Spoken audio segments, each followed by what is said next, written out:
बड़ा गुंडा हूँ मैं, मंत्री भी हूँ और गुंडा भी हूँ, मेरे से बड़ा कोई नहीं। मान्यता है कि हस्तिनापुर विधानसभा से जो विधायक जीत करके जाता है, जीत भी कबूल मुझे, हार भी कबूल, प्यार भी कबूल मुझे, अपनों की मार भी कबूल। मेरे पास मैनिफेस्टो है, तो पहले से कह सकता हूँ ये रहा।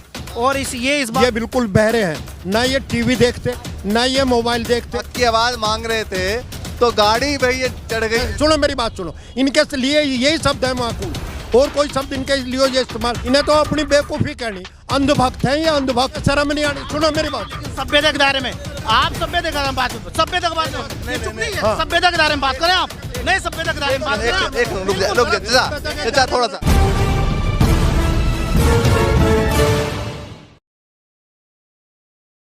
नमस्कार, मैं ज्योतिष चौहान। इस वक्त हम हस्तिनापुर विधानसभा में मौजूद हैं और जिला पड़ता है ये मेरठ। हस्तिनापुर का एक इतिहास रहा है आज़ादी के बाद से लगातार कि जिस पार्टी के विधायक यहाँ पर जीतते हैं प्रदेश में उसकी सरकार बनती है। तो बेहद ही रोचक है यहाँ की जो राजनीतिक इतिहास, और तमाम लोग, तमाम विचारधारा के लोग हमारे साथ यहाँ पर मौजूद हैं और सभी लोगों से बातचीत करेंगे। सबसे पहले इस मार्केट का नाम, जगह का नाम बताइए, कौन सा मार्केट? ये घड़े वाला चौक। हाँ, घड़े वाला चौक, अच्छा, घड़े वाला चौक। और एरिया का कौन सा? मवाना। मवाना। ये हस्तिनापुर का मुख्य द्वार है। प्राचीन काल में जब हस्तिनापुर एक बहुत बड़ा प्रदेश हुआ करता था, तो उस समय में ये मुख्य द्वार कहलाता था मुहाना, और मुहाना से ये परिवर्तन हुआ मवाना में। अच्छा, मवाना। तो ये मवाना हस्तिनापुर का मुख्य द्वार है। अच्छा, एक बात ये भी कही जाती है, जिस तरीके से मैंने बताया कि जिस पार्टी के यहाँ पर प्रदेश में सरकार होती है, जिसकी विधायक बनते हैं उसी की सरकार बनती है। लेकिन ऐसा मान्यता है कि हस्तिनापुर विधानसभा से जो विधायक जीत करके जाता है उसकी सरकार सत्ता बनती है। ऐसा है 99.99 ऐसा है।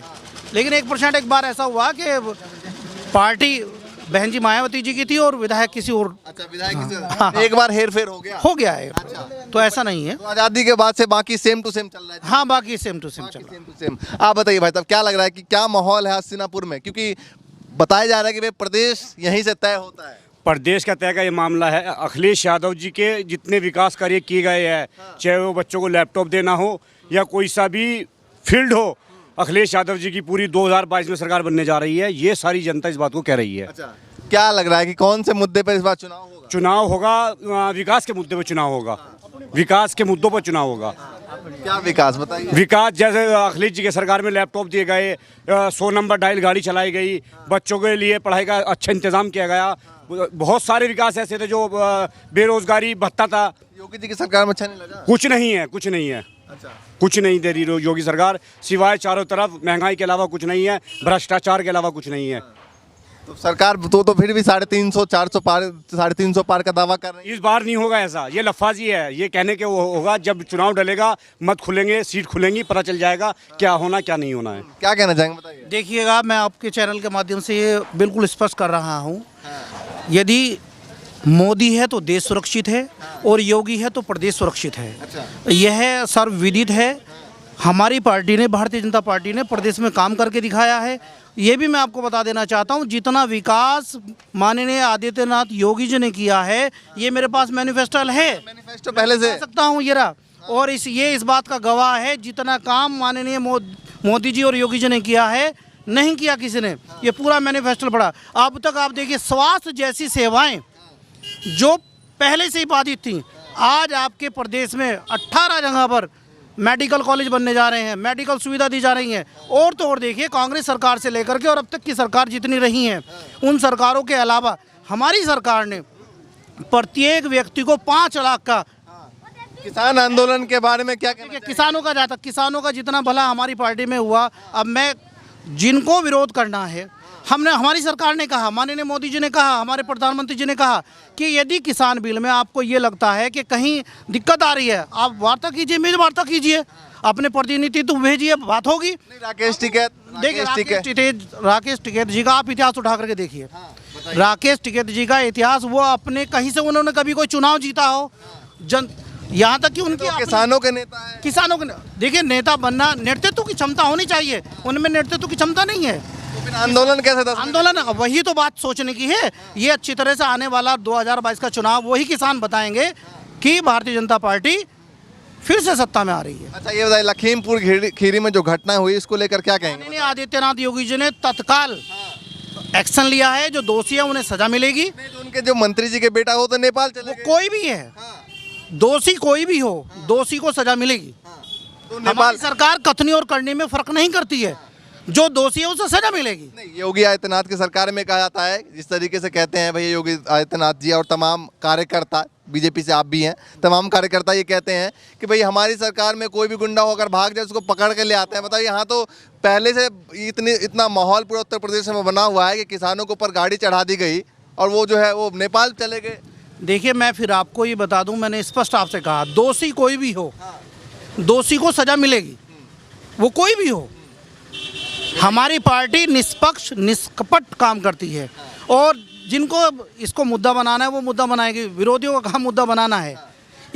लेकिन मैं फिर आपको बता रहा हूँ, माननीय आदित्यनाथ योगी जी हमेशा ही स्पष्ट न्यायवादी कार्य कर रहे हैं, वो किसी को बख्शेंगे नहीं। जो दोषी है वो उनको हमेशा ही सजा मिलेगी। लगता नहीं है कि प्रदेश में इतनी बड़ी घटना हो गई कि गाड़ी चढ़ा देना, तमाम वीडियो जो है वायरल हो रहे हैं। किसानों का तो अपना हक है ना आंदोलन करना। देखिएगा, हक के लिए हमारे सरकार ने कब किसको रोका है, लेकिन बात हक की करें, बात हक की करें, हक के लिए किसको मना नहीं है। लेकिन हक के खेल में राजनीति खेलेंगे आप, वो गलत है। राजनीति खेल क्यों कर रहे हैं आप अपना, और भी लोग तो हक मांगते हैं, हक मांगिए, मांगने का अधिकार है। आपने मुद्दा घुमा दिया। मैं कह रहा हूँ हक की आवाज़ मांग रहे थे तो गाड़ी भाई ये चढ़ गई। देखिए, गाड़ी का जहाँ तक प्रश्न है वो तथ्य तो सामने खुल के आएगा। कोर्ट बैठी है, न्यायाधीश बैठे हैं और सामने आएगा पक्ष कि वहाँ कहाँ चूक हुई है, कि कौन गलती पर है, किसको सजा मिलनी है, ये तो आने वाले कोर्ट बताएगी, अदालत बताएगी। ठीक है भाई साहब, आप क्या नाम? मेरा नाम चौधरी रबनवाज है। तो भाई साहब बताइए, क्या लग रहा है कि जिस तरीके से कह रहे हैं कि भाई योगी आदित्यनाथ की सरकार फिर से रिपीट होने वाली है, आप क्या कहना चाहेंगे? देखियो, योगी जी के काम कैसे लगे? यूपी के जो वर्तमान में सरकार चल रही है, इस काम को तो आप देख ही रहे हैं। किसानों ने बता दिया है कि किस तरह का काम करा है।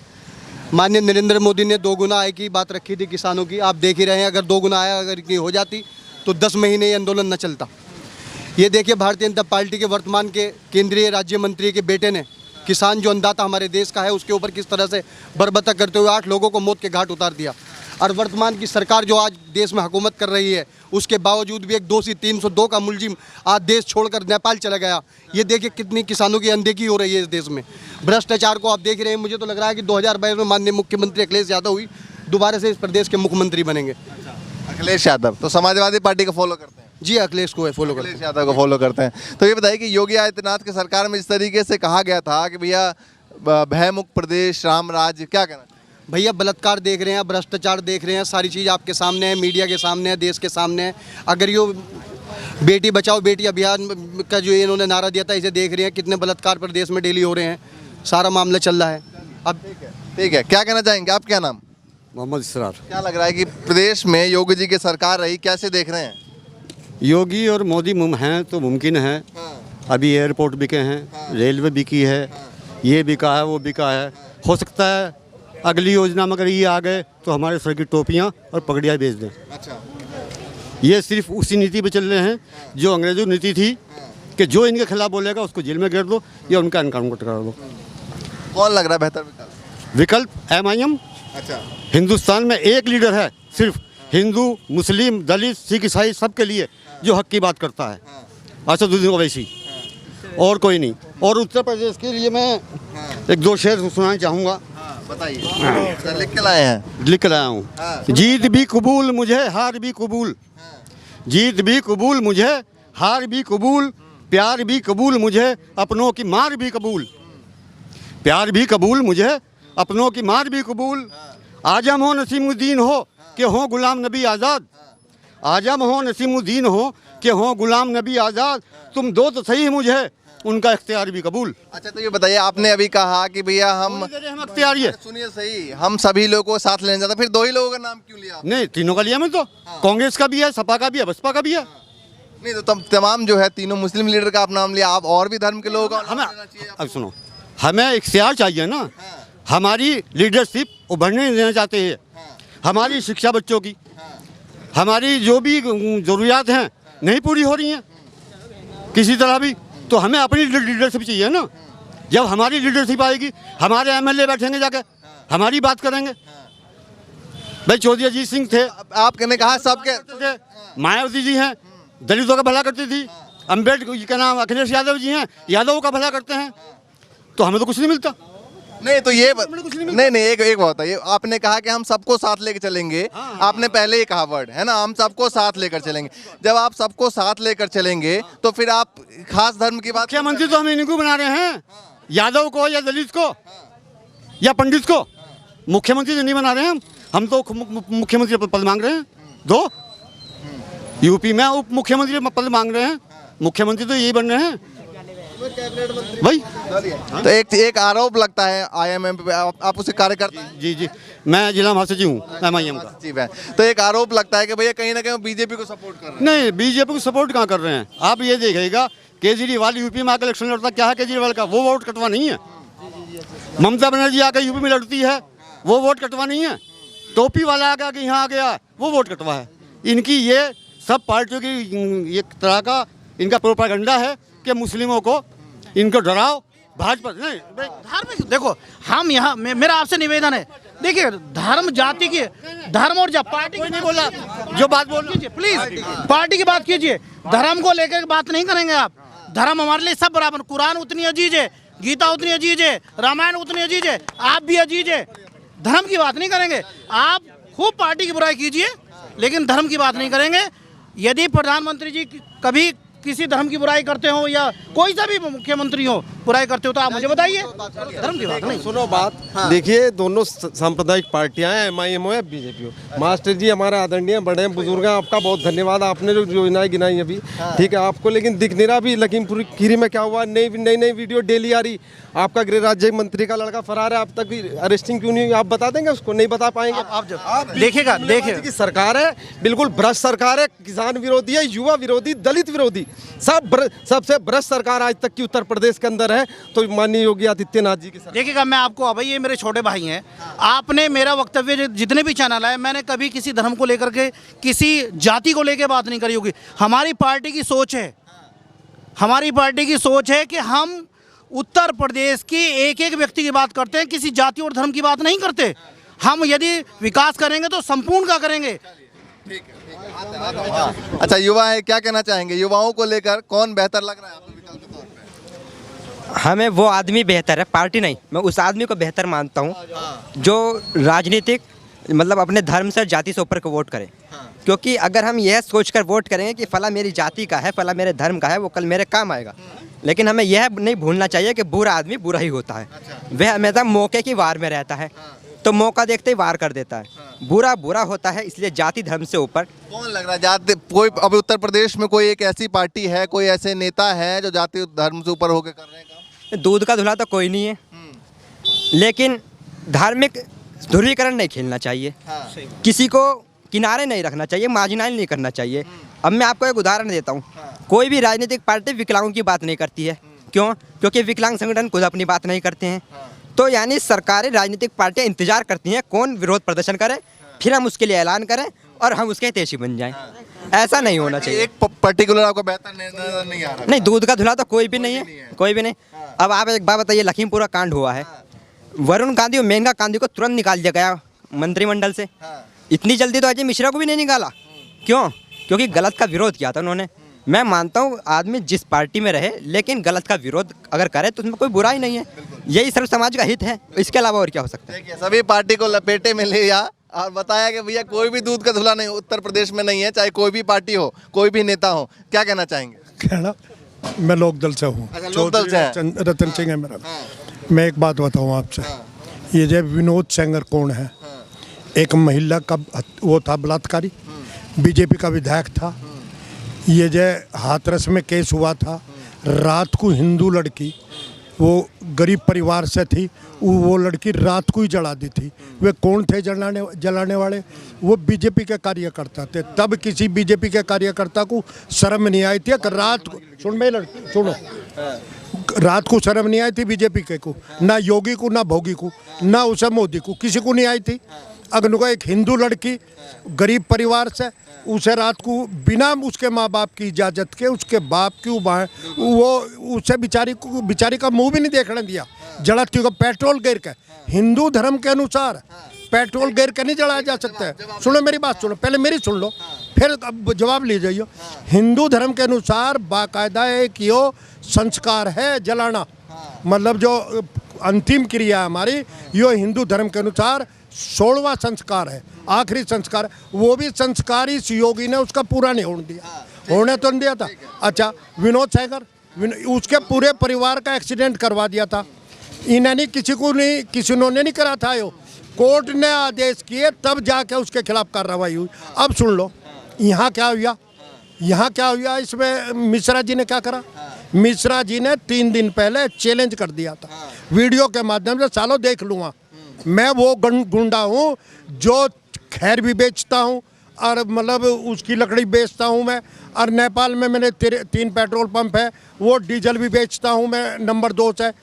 वो गुंडा हूँ मैं, बड़ा गुंडा हूँ मैं, मंत्री भी हूँ और गुंडा भी हूँ, मेरे से बड़ा कोई नहीं। तो किसानों के ऊपर उन्हें ट्रैक्टर चढ़ा दिए, उसके लड़का भी था मंत्री। बड़ी बेशर्मी के साथ, किसकी सरकार है हिंदुस्तान के अंदर, जो बीजेपी की है ना, बड़ी बेशर्मी के साथ एक मंत्री ये कह रहा अगर मेरा लड़का नहीं था उसमें। क्यों कह रहा, वो क्यों कह रहा? सारे आदमी वहाँ, पुलिस भी, सारे आदमी वहाँ उसे देख रहे थे और नु कह रहे थे हाँ यो गाड़ी में बैठा, उसी की गाड़ी वो। बताइए छुपाया क्यों जा रहा है, देखिएगा, क्यों जा रहा है? देखिएगा, जितना भी हमारे बड़े भाई, मैं इनका बहुत सम्मान करता हूँ। अब हो सकता है विशेष मिश्रा जी आए हो और इन्हें बताया हो, विशेष इनके पास ट्रंक कॉल करी हो, मोबाइल से बताया हो, क्योंकि जो ये बता रहे हैं ये अब तक हमने तो कहीं सुना नहीं। हो सकता है इनके पास विशेष सूचना ही हो। देखिएगा, हम मैंने पहले भी कहा था हमारी कथनी और करनी में फ़र्क नहीं है। नहीं, वो सवाल थोड़ा सा समझ घूम गया आप। दरअसल सवाल ये था, हाँ, मैं उसी पे पहुंच रहा हूँ। देखिएगा, मैंने उनके मंत्री जी ने खुद कहा कि मेरा बेटा उसमें नहीं था। मैंने आपसे देखिएगा, यदि वो ये कह रहे हैं कि मेरा बच्चा नहीं था, तो ना हमारे बड़े भाई रतनलाल जी वहाँ थे, ना मैं था, ना कोई था। वीडियो बहुत सारे, आप सुनिए, वो वीडियो क्या था इसके बारे में मैं आपको, तो ये तो आने वाली कोर्ट बताएगी, है ना। तो फिर जाने की जरूरत क्यों पड़ी? मैं फिर आपसे वही बता रहा हूँ, नेपाल जाने की जरूरत क्यों? मैं आपको बता रहा हूँ कि जो दोषी है, कोई भी है दोषी, वो हमारी पार्टी दोषियों को सजा अवश्य देगी। मैंने आपको सबका जोड़ एक बता दिया कि सजा कोई भी हो। मंत्री जी ने एक और बात कही कि अगर मेरा लड़का इसमें शामिल है, मेरा बेटा अगर इसमें शामिल है तो मैं मंत्री पद से इस्तीफा दूंगा। देखिए, यदि उन्होंने ये बात कही है तो मैंने फिर कहा कि कथनी और करनी में फ़र्क नहीं। यदि उनका बेटा हुआ तो निश्चित ही वो इस्तीफा देंगे, यदि हुआ, इन्वॉल्व हुआ, तो वो भी कानून से बड़े नहीं है, तो वो इस्तीफा देंगे। ऐसी है तो सुनो, इस पे नहीं, अभी सुनो मेरी बात, सुनो तब मेरी बात चल रही। मैं एक बात बताऊँ आपसे, ये बिल्कुल अंधे हैं, ये बिल्कुल बहरे हैं, ना ये टीवी देखते, ना ये मोबाइल देखते, ना इन्हें कोई मतलब इस चीज़ से। ये बेवकूफ़ है, ये झूठ बोल रहे हैं। सुनो मेरी बात सुनो, इनके लिए यही शब्द है माकूल, और कोई शब्द इनके लिए ये इस्तेमाल, ये इन्हें पता ही कुछ नहीं, इन्हें तो अपनी बेवकूफ़ी कहनी। अंधभक्त हैं ये, अंधभक्त। यो देश बेच दिया मोदी जी ने, सारा देश बेच दिया यो। अरे ना आज भी नहीं यो शर्म आ रही, सुन बात सुन, आज भी इन्हें शर्म नहीं आनी। सुनो मेरी बात, लेकिन सभ्यता के दायरे में आप सभ्यता के बारे में बात, सभ्यता के बारे में सभ्यता के दायरे में बात करें आप, नहीं सभ्यता के दायरे में बात करें। एक रुक जा चाचा, थोड़ा सा हाँ चाचा हो गया ना। देखिए सही कह रहे, किसानों की बात, किसानों की करो, किसानों की करो। तरीके से आप पार्टी को सुनो किसानों की सुन लो भाई, किसानों की। देखो तुम सब यहाँ किसान खड़े हो गए, किसानों की सुनो। सुनो जी, 3 बिल शासन सिखाती है भाई साहब। हम सभ्यता, हम इज्जत से बोल रहे हैं, सभ्यता से बोल रहे हैं, लेकिन मेरी बात सुनो, मैं नू कर रहा हूँ। ये 3 कानून, इन 3 कानूनों का विस्तार से बताऊंगा सबको। पहला कानून है, अगर हमने कोऑपरेटिव, जो कोऑपरेटिव सिस्टम इन्होंने, कानून के बारे में सबको मालूम है। नहीं, मैं भी बता दूं थोड़ा सा, मैं भी बता दूं। और क्या बताऊं कानून के बारे में? ना बताऊं सर, मैं एक फोन, कानून के बारे में सबको मालूम, एक फोन की दूरी है, कॉल दूरी है, बस इससे ज्यादा वो हुई नहीं। 12 बार यात्रा होली, 12 बार बातचीत होली, बातचीत में कोई फल नहीं हुआ, कुछ नहीं। ठीक है, क्या कहना चाहेंगे? एक सेकंड, आप पे आया जिनसे नहीं हुआ, अरे रुक तो जाइए, सभी से बुलवाऊंगा ना। क्या कहना चाहेंगे? युवा है, युवाओं को लेकर प्रदेश में किस तरह की सरकार देख रही है? देखिए, सबसे बड़ा मुद्दा देश में बेरोजगारी का है। उत्तर प्रदेश में लगभग 25% युवा बेरोजगार हैं और देश में 12% लगभग 12 करोड़ युवा बेरोजगार हैं। तो बताइए यहाँ बेरोजगारी की तो बात कोई करने नहीं, ये बात है किसान। अरे सुनिए भाई साहब, अरे भाई साहब, हाँ नहीं, अरे सुनिए, देखिए पार्टी की बात अलग होती है, इस तरीके से बात करना ठीक नहीं है ना, आप भी थोड़ा शांत रहिए, है ना, पार्टी की बात कर रहे हैं, चलिए कोई बात नहीं, है ना, थोड़ा सा। हाँ बताइए आप। देखिए देश में सबसे बड़ा मुद्दा कोई है तो वो बेरोजगारी का है। उत्तर प्रदेश में अकेले 25% युवा बेरोजगार हैं, जिसकी आबादी लगभग 21 करोड़ है उत्तर प्रदेश की, और जिसमें 5 करोड़ युवा बेरोजगार हैं। तो बताइए ये योगी सरकार 6 साल में, 5 साल के अंदर अब तक 6 लाख उत्तर प्रदेश में सरकारी पद पर खाली पड़े हुए हैं, अब तक भर नहीं पाई है। बेरोजगारी का मुद्दा इस बार चुनाव में हावी होने वाला है। बिल्कुल हावी होगा। और मुद्दा सबसे बड़ा महंगाई का है। अभी कल ही 15 रुपए सब्सिडी, 15 रुपए गैस सिलेंडर बता दिए, डीजल 100 के करीब पहुंच रहा है, और पेट्रोल 100 के पार हो गया। चीनी यहाँ पर 40 से ऊपर पहुंच गई है, जहाँ 32-35 रहती थी। तेल सरसों का 200 से ऊपर पहुंच गया। तो बताइए कहाँ किसका विकास हुआ है। आप PW रोड से भी आए हो, योगी सरकार कह रही है गड्ढा मुक्त उत्तर प्रदेश। 3 महीने में आप देखिए PW रोड से आए, गड्ढे मिलेंगे नहीं मिले आपको, गड्ढे हैं सो गड्ढों में सड़कें नहीं मिल रही है। तो बताइए कहाँ विकास हुआ। चलिए, हस्तिनापुर के तमाम यहाँ पर लोग और अलग अलग विचारधारा से तमाम लोग यहाँ पर मौजूद हैं, और तमाम लोगों की राय हमने आपको दिखाई। लगातार उत्तर प्रदेश के अलग अलग विधानसभा में जाकर वहाँ के तस्वीरें दिखा रहे हैं। तकरीबन 75 से ज़्यादा विधानसभा से हमने कवरेज की और आपको लगातार तस्वीर दिखाई। ये हस्तिनापुर की तमाम जनता, तमाम अलग अलग पार्टियों के समर्थक यहाँ पर मौजूद थे। तमाम लोगों से बातचीत हुई। आगे भी चलेंगे, लगातार इस तस्वीर को दिखाते रहेंगे, अलग अलग विधानसभा में जाते रहेंगे। फिलहाल के लिए नमस्कार।